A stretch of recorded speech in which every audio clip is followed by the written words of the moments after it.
شايفين بقى السمك عامل ازاي النهارده؟ ان شاء الله معاكم في فيديو جديد، وهو طريقه عمل السمك المكاريلي. شايفين الطعامه والجمال اهو، بيبقى معانا بالشكل ده. شوف الطريقه بتاعت النهارده كده، وان شاء الله الفيديو يعجبك. واللي اول مره يشوف قناتي، انا رحمه من قناه اسرار الطبخ مع رحمه. يا ريت تتابعوا معايا الفيديو للاخر علشان تعرفوا عملنا السمك الجميل ده ازاي.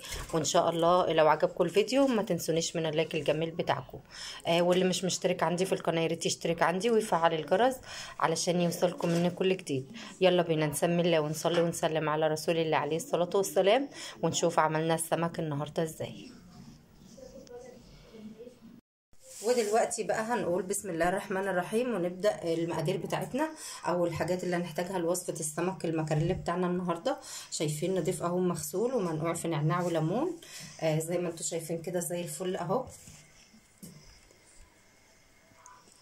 هنحتاج بقى راس توم، هنحتاج ليمونتين او اكتر على حسب ما انت عايزه. معانا طبعا البهارات، معانا كمون ومعانا فلفل ومعانا بهارات سمك، ومعانا كمان شويه كزبره، معانا فلفل اخضر على حسب الطلب، يعني ممكن تجيبيه حراق وممكن تجيبيه بارد زي ما تحبي.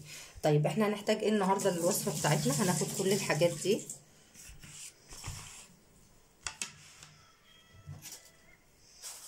هنقطع الليمون كده قطع،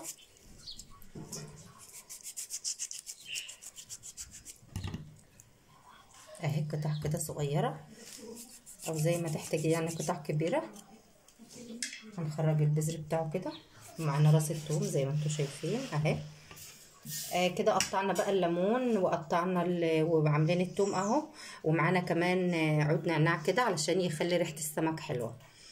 كل التتبيله دي بقى هنزل بيها في الخلاط او في الكبه، هضربها كلها مع بعضها. بسم الله. هاخد كمان البهارات بتاعتي دي، التتبيله بتاعتنا ان شاء الله للسمك. وهناخد كمان الكزبره، وكل ده هناخده كده ضربه في الخلاط. انا بصراحه بعملهم في الخلاط مش في الكبه علشان انا بحتاجه يبقى ناعم قوي، مش عايزين يعني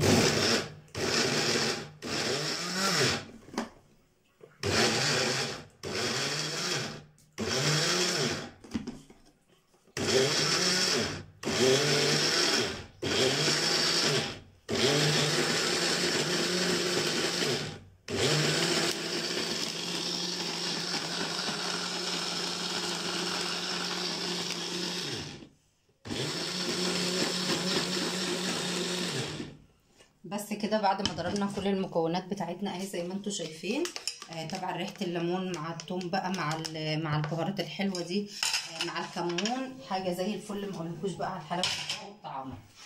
بعد كده هنحتاج بقى الكيس بتاعنا. بسم الله الرحمن الرحيم. هنجيب كيس كده، كيس نضيف طبعا اهو.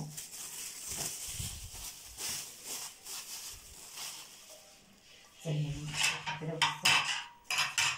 وهنفضي التتبيله الحلوه بتاعتنا دي. بسم الله.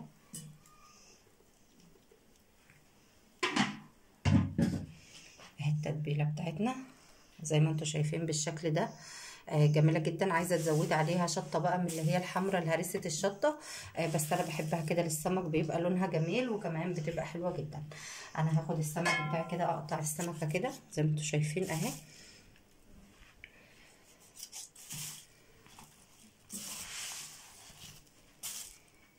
حطي بقى السمك في الكيس كده، وما تشيليش هم خالص اهو. بس انا الحته اللي بلاقيها كبيره كده بفتحها علشان تشرب من كل التتبيله الحلوه بتاعتنا دي. طبعا التتبيله فيها ليمون وفيها كمون وفيها كل حاجه، بتبقى حلوه قوي. جربي بقى بالطريقه دي السمك المكاريل، وان شاء الله هتدعي لي بقى على الطريقه الحلوه دي. بنحاول كده ننوع ونعمل حاجات يعني في التتبيله ونغير فيها علشان تديكي احلى طعم ان شاء الله اهو. السمكه نضيفه زي ما انتم شايفين كده. خلاص كل ده معلقه كده. بسم الله. وهنحط التتبيله الحلوه دي على السمك. بسم الله ما شاء الله اهو. وتفرد بقى هتعملي كده بقى ضربتين 3 كده.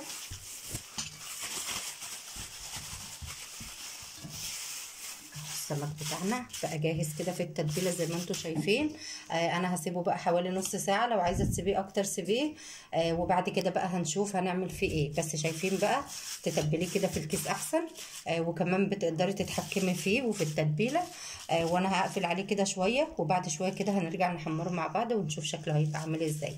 جربي بقى التتبيله الحلوه دي وقولي لي رايك. بعد ما حطينا الدقيق هنحط شويه بهارات كده، شويه كمون، شويه فلفل، شويه بهارات سمك اهو. وهنقلب بقى الدقيق بتاعنا كويس قوي. في ناس بتحط معلقه نشا، بس انا ما بحبش النشا بصراحه. يعني هو الدقيق هو الاساس، وبيبقى حلو قوي في قلي السمك وبيخليه ناشف وجميل.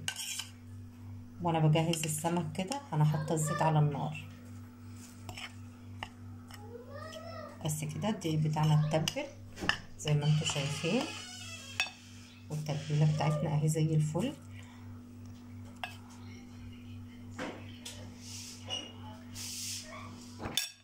هنتبل بقى السمك كده اهو.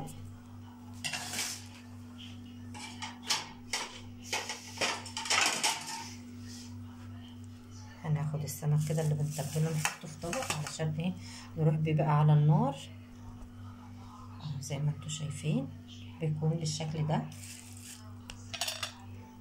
يعني تتبيله جديده كده وتنوعي كده في الاكل بيبقى حلو جدا. مش كل مره بقى نفس التتبيله. المره دي عاملين ليمون كتير وعاملين بهارات وعاملين كمون وكده بقى وفلفل. وكمان النعناع مدي ريحه حلوه قوي للسمك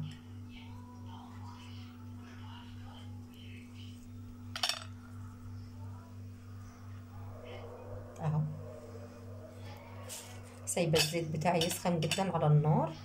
وهنروح بقى دلوقتي بالسمك ونشوف هنعمل ايه.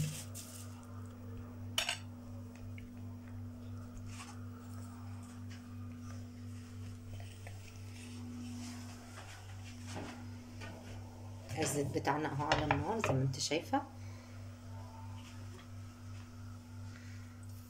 لسه يعني ما عملتش قوي.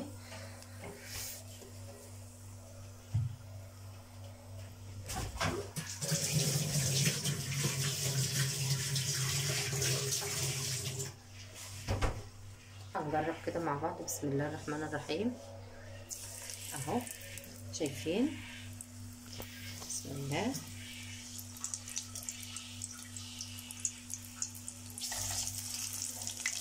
هنحط بقى السمك كده ونحمره. وبعد ما طلعه من الزيت بتاعنا كده زي ما انت شايفه هوريكي بقى شكله هيبقى عامل ازاي.